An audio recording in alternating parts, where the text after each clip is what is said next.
नमस्कार दोस्तों, आप सुन रहे हैं मेरी कहानी मेरी जुबानी। कहानी सुजाता की है।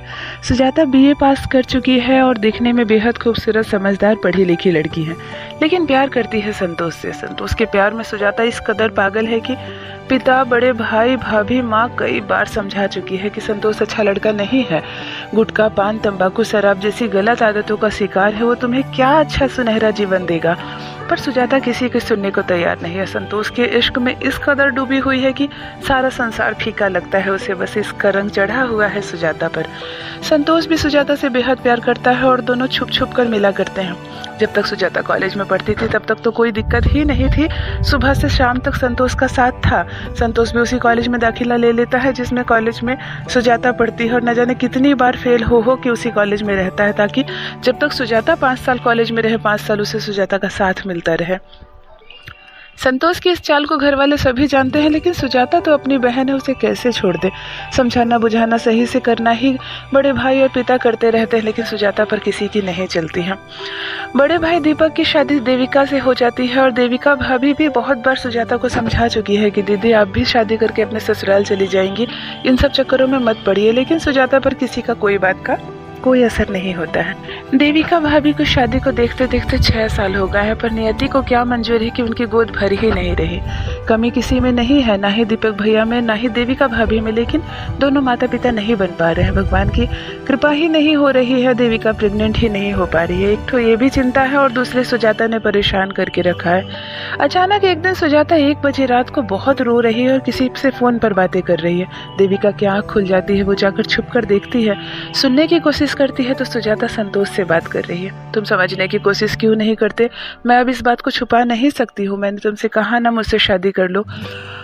मैं तुम्हारे बच्चे की माँ बनने वाली हूँ। देविका के कान में जब ये बात जाती है कि सुजाता संतोष के बच्चे की माँ बनने वाली है, वो भी एक कुंवारी लड़की है, अभी तो शादी भी नहीं की दोनों ने। इतनी बड़ी गलती कैसे कर दी सुजाता दीदी ने? देविका परेशान हो जाती है और भागकर कमरे में जाती है और तुरंत दीपक को उठाती है। सुनिए जी, जल्दी उठिए, मुझे आपसे कुछ बात करनी है। दीपक उठता है, कहता है क्या बात है? वो कहती है कि सुजाता रो रही है और संतोष से फोन पर बातें कर रही है, शायद सुजाता प्रेग्नेंट है। दीपक बहुत परेशान हो जाता है और चुपचाप से सुबह अपने पिता और माँ से बात करता है कि जैसी भी हो, जो भी हालत में हो, हमें संतोष से शादी करनी पड़ेगी सुजाता की। लेकिन संतोष तो शादी के लिए तैयार ही नहीं है। क्या पता उसे क्या हो गया है। संतोष के माता पिता कहते हैं हमारे बेटे की तबीयत ठीक नहीं है, हम इसे दिखाने के लिए बाहर लेकर जा रहे हैं, क्या आपको नहीं मालूम? बड़े भाई और पिता का तो होश उड़ जाते हैं। हमारी बेटी प्रेग्नेंट है और आपने कहा कि आपके बेटे को कुछ बीमारी है। वो कहते हैं हाँ, हमारे बेटे को माथे में ट्यूमर की बीमारी है, हम उसे दिखाने जा रहे हैं और ट्यूमर बहुत पक गया है, जान को भी खतरा हो सकता है।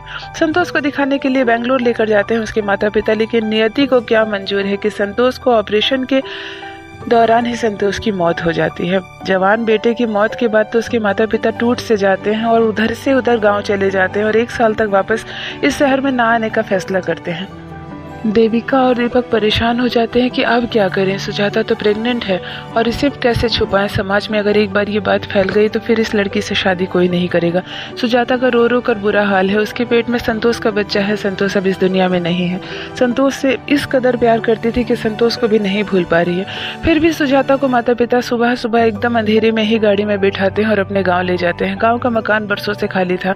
आसपास के सभी लोग उन लोगों को जानते हैं, लेकिन रात में ही वो लोग गाँव पहुँचते हैं और सुजाता को गांव में ही रखा जाता है। सुजाता को जब गांव ले जाया गया है तो उसकी वेशभूषा कुछ इस तरह बना दी गई है मानो सुजाता शादीशुदा है। उसे हल्का सा सिंदूर लगा दिया गया है और गले में डाल दिया गया है एक मंगलसूत्र। गांव के लोगों को कह दिया जाता है कि हमारी बेटी प्रेग्नेंट है और उसे गांव की आबो हवा अच्छी लगती है, इसीलिए इसकी प्रेगनेंसी में हम इसे यहीं ले आए हैं। देविका साथ ही 9 महीने तक सुजाता के साथ गाँव में रुकती है और सुजाता ने जन्म दिया एक बेटे को। सुजाता जब वो बच्चे का चेहरा देखती है तो उसे संतोष की बहुत याद आती है। वो फूट फूट के रोने लगती है, अपने बच्चे को गोद में लेना चाहती है, लेकिन माँ बाप उस बच्चे को सुजाता की गोद में नहीं देते हैं। कहते हैं सुजाता, अगर तुम्हें समाज में जीना है, अपने बच्चे से प्यार करना है और जीवन भर इस बच्चे के साथ रहना है तो तुम्हें इससे दूर होना पड़ेगा। इस बच्चे को उठाकर देविका के गोद में दे दिया जाता है और यहाँ शहर में कह दिया जाता है कि देविका प्रेग्नेंट है, इसीलिए वो अपने मायके चली गई है, बच्चा लेकर ही आएगी। 3 महीने वहीं बच्चे के साथ बिताया जाता है और देविका फिर बच्चे को गोद में लेकर अपने घर आ जाती है। यहाँ सभी जानते हैं कि देविका को ही बच्चा हुआ है, लेकिन वो बच्चा तो सुजाता का है। सुजाता बन चुकी है एक बिन ब्याही कुंवारी माँ और अपने बच्चे को ही बुआ बनकर प्यार दे रही है। लोग यही समझते हैं कि सुजाता बुआ है इस बच्चे की, पर सुजाता तो माँ है इस बच्चे की। जब भी बच्चे का चेहरा देखती है संतोष की बड़ी याद आती है। संतोष ने इतनी बड़ी बात मुझसे क्यों छुपाई? उसे अगर कोई बीमारी थी तो उसे यह कदम उठाना ही नहीं चाहिए था, पर सुजाता कुछ सुनने के लिए तैयार नहीं है। संतोष से बेहद प्यार करती है और अब संतोष की प्यार की निशानी ये छोटा सा वैभव उसकी गोद में है। वैभव को सारा दिन सुजाता अपने पास ही रखती है। देखते ही देखते बच्चा 1.5 साल का हो जाता है। देविका को ही माँ कहता है और अपने मामा को पिता। बच्चे को नहीं मालूम है मेरी असली माँ कौन है। अब माता पिता और बड़े भाई भाभी समझाने लगते हैं सुजाता को कि हम तुम्हारे लिए बहुत अच्छा रिश्ता देख रहे हैं, अब तुम शादी करो, अपनी जिंदगी में आगे बढ़ो, बच्चा सुरक्षित है, हमारे घर में है, जब भी तुम्हें बच्चे से मिलना हो, देखना हो, तुम इसकी बुआ बनकर इसे प्यार कर सकती हो, जीवन भर इसके साथ रह सकती हो, लेकिन तुम अब अपना घर बसा लो। पहले तो सुजाता तैयार नहीं होती है, लेकिन माता पिता ऐसे कसम देते हैं अपने सर पर हाथ रख कि हमारी आंख बंद हो जाएगी उससे पहले हमारे सपना पूरा कर दो, तुम शादी कर लो।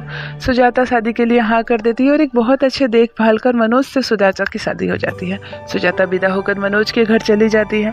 मनोज के घर जाते ही सुजाता से बच्चे की आश करने लगती है। मनोज की माँ सुजाता से बार बार कहने लगती है, बहू हमें पोते का मुंह कब दिखाओगी? सुजाता तो कह नहीं सकती कि मैं तो खुद एक बच्चे की माँ हूँ, मैंने एक बच्चे को जन्म दिया है, लेकिन मनोज के बच्चे की माँ नहीं बन पा रही है सुजाता। देखते देखते शादी को 2 साल बीत गए हैं, लेकिन सुजाता माँ नहीं बन पा रही है। सुजाता को डॉक्टर के पास ले जाया जाता है, सब कुछ नॉर्मल बताया जा रहा है, लेकिन सुजाता प्रेग्नेंट नहीं हो रही है। फिर सुजाता का अच्छे से चेकअप होता है तो डॉक्टर यही कहते हैं कि नहीं, सुजाता अब माँ नहीं बन सकती, इसके शरीर में कुछ ऐसी कमी है कि अभी किसी बच्चे को जन्म देने लायक इसका शरीर नहीं है। मनोज की माँ कहती है, हमारी तो किस्मत फूट गई, ऐसी बहू हम क्यों लाएं जो बच्चे को जन्म नहीं दे सकती? बच्चे को जन्म देने से ही कोई भी औरत पूरी होती है, तुम्हारी जिंदगी अधूरी है, तुम एक बांझ हो। सारा दंश सहती है सुजाता, मन ही मन सोचती है मैं तो एक माँ हूँ, मैंने एक बच्चे को जन्म दिया है, लेकिन मेरी नियति कैसी है कि मैं एक माँ होकर भी एक बांझ होने का दंश झेल रही हूँ। ना ही मैं बता सकती हूँ, ना ही मैं छुपा सकती हूँ। घर वाले वैभव को देविका का बच्चा बनाकर वहाँ पाल रहे हैं, यहाँ सुजाता अपने बच्चे के बिना भी तरस रही है और घर में बच्चा ना होने का दंश भी झेल रही है। क्या करे, सुजाता का नसीब ही कुछ ऐसा है। सुजाता अपने ससुराल में काफ़ी उदास रहने लगी। वो अपनी सास से कहती है कि माँ अगर आप चाहे तो मैं कुछ दिन मायके रहना चाहती हूँ। सासू माँ ने कहा बिल्कुल चली जाओ, जब तुम्हारे गोद में बच्चा ही नहीं है तो हमें तुम्हारी भी ज़रूरत नहीं है, हमारे घर में 2 बहुएं और है, तुम्हें जितना दिल चाहे जाकर मायके में रहो। सुजाता बहुत खुश होती है कि मैं अपने बच्चे के पास जा रही हूँ और वो मायके चली आती है। भाई भाभी उसे बहुत प्यार देते हैं, उसके मानसिक स्थिति को सुधारने की कोशिश करते हैं, वैभव को ज़्यादा समय सुजाता के पास रखते हैं और अब सुजाता धीरे धीरे ठीक भी हो रही है और अपने बच्चे को भरपूर प्यार दे रही है जैसे एक माँ देती है। बस हाँ, अंतर यही है कि सुजाता है एक बिन ब्याही माँ। ये थी दोस्तों एक बिन ब्याही कुंवारी माँ की छोटी सी अनोखी कहानी। आशा करती हूँ कहानी आपको अच्छी लगी होगी। मेरी कहानियाँ पसंद आए तो चैनल को सब्सक्राइब जरूर कीजिए। बने रहिए मेरे साथ। आप सुन रहे हैं मेरी कहानी मेरी